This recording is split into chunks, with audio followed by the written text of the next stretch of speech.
اعوذ باللہ من الشیطان الرجیم بسم اللہ الرحمن الرحیم۔ تمام سننے اور دیکھنے والوں کو السلام علیکم۔ آپ دیکھ رہے ہیں روہیل وائس چینل۔ ایک عورت کہتی ہے کہ میرا خاوند کسی وجہ سے لمبی مدت کے لیے غائب ہو گیا۔ اس وقت میں ایک کم عمر بچی کی ماں بھی تھی، جبکہ میرا ضعیف العمر باپ بھی ہمارے ساتھ رہتا تھا۔ ہماری غربت اور مفلسی اپنی انتہا کو تھی اور اکثر اوقات ہمارے گھر میں کھانے کے لیے کچھ نہیں ہوتا تھا۔ اگر ہم دوپہر کو کچھ کھا لیتے تو رات کو بھوکا سونا پڑتا تھا۔ صبر کے ساتھ ہم ہر حال میں اللہ کا شکر ادا کرتے تھے۔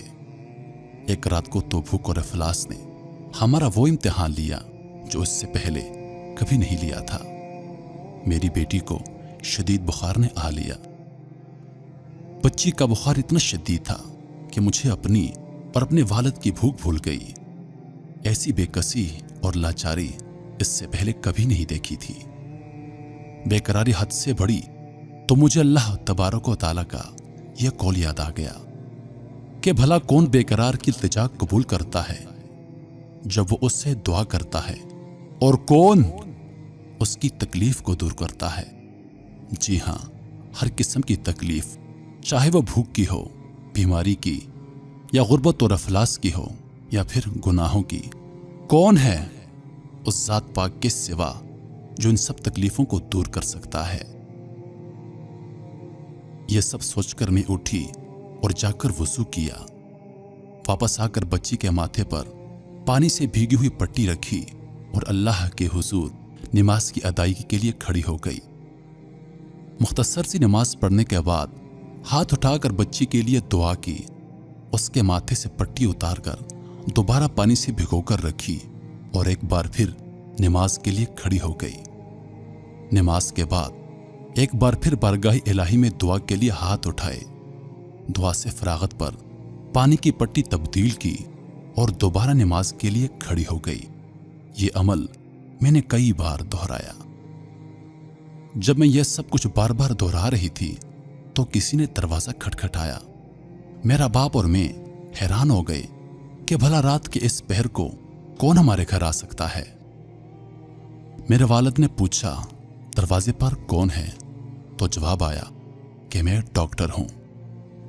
میں اور میرا والد ہم دونوں ایک دوسرے کو حیرت سے دیکھ رہے تھے کہ بھلا اس کو کس نے بلا لیا ہے۔ میرے والد نے جا کر دروازہ کھولا۔ ڈاکٹر نے آتے ہی پوچھا کہ مریضہ کدھر ہے؟ ہم نے سادگی سے بچی کی طرف اشارہ کر دیا۔ ڈاکٹر نے بچی کو چیک کیا، کاغذ پر ایک نسخہ لکھ کر میرے ہاتھ میں تھماتے ہوئے بولا، لائیے میری فیس دیجیے، میں چلتا ہوں۔ میں نے آہستگی سے جواب دیا کہ ڈاکٹر صاحب، ہمارے پاس تو آپ کو دینے کے لیے کچھ بھی نہیں ہے، بلکہ ہمارے گھر میں تو کئی دن سے کھانا بھی نہیں ہے۔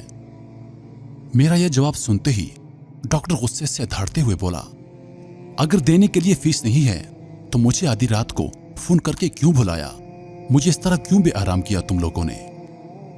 ڈاکٹر کے منہ سے ٹیلی فون کا سن کر مجھے لگا کہ شاید ڈاکٹر غلطی سے ہمارے گھر آ گیا ہے۔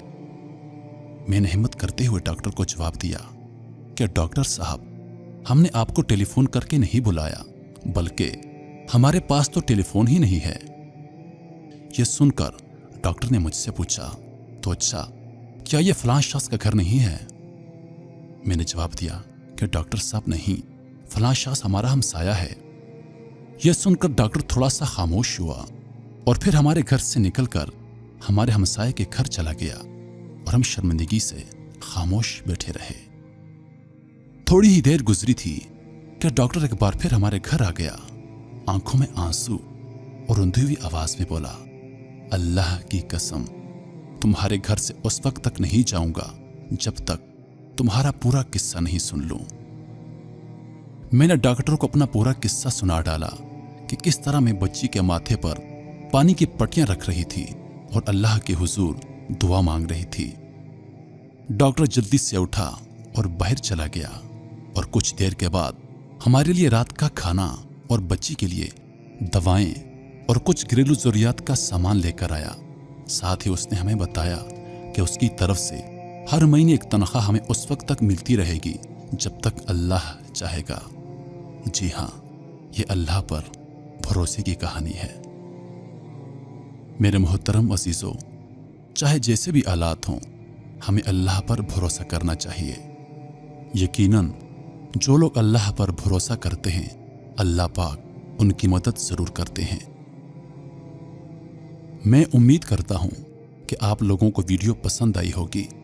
مزید ایسی ویڈیوز دیکھنے کے لیے ہمارے چینل کو سبسکرائب کریں اور دن کی تازہ ترین اپڈیٹس کے لیے چینل پر موجود گھنٹی کے بٹن کو دبا دیں تاکہ ہماری ویڈیوز سب سے پہلے آپ تک پہنچیں۔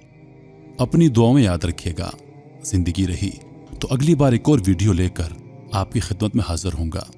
تب تک کے لیے خدا حافظ۔ اللہ پاک آپ سب کا حافظ و نگہبان۔ وعلیکم السلام۔